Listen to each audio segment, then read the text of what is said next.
Il calcio purtroppo è fatto anche di episodi, insomma è successo un episodio sfavorevole e ci ha permesso appunto di portare a termine l'1-1, però voglio dire, veniamo da 6 risultati consecutivi, quindi bisogna continuare. Dispiace per la vittoria perché ci tenevamo a portare avanti appunto un discorso anche soprattutto di vittorie, però abbiamo fatto un pareggio, si va avanti, non bisogna demordere, non bisogna mollare, il calcio purtroppo è fatto per episodi che qualche volta ci va a sfavore, però non dobbiamo appunto cercare di cercare alibi e tutto il resto, si va avanti.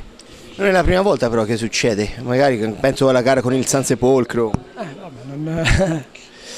Ti rispondo per il fatto che secondo me, ripeto, l'episodio tante volte non ti gira, ma l'episodio te lo vai anche a cercare, bisogna anche cercare di rimediare, no? L'episodio tante volte lo giri a modo tuo, dove ti possa servire e ti può veramente cercare di evitare il peggio.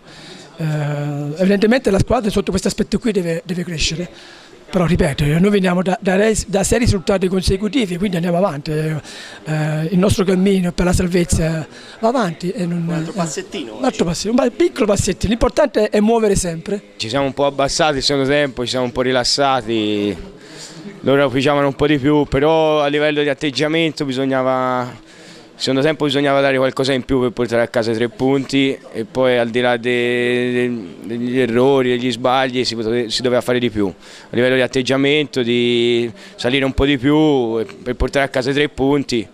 Il pareggio alla fine risultò più giusto. Loro volevano smettere perché perdevano 1-0, noi si voleva continuare perché si vinceva 1-0 e alla fine il campo non era nelle massime condizioni, però noi si vinceva e si voleva continuare, loro perdevano e volevano smettere. Alla fine la sintesi è quella. Davide Buono, certo non era il campo per le tue caratteristiche questo. Penso che non era il campo per nessuno, però purtroppo ci sono queste regole in Serie D che penalizzano tutto lo spettacolo, perché è assurdo che una squadra è in vantaggio 1-0 e se la partita viene sospesa si riparte dallo 0-0, quindi loro spingevano appena hanno preso gol per sospendere la partita, noi ovviamente siamo in vantaggio 1-0, seppur il campo era impraticabile abbiamo cercato di giocarla fino alla fine.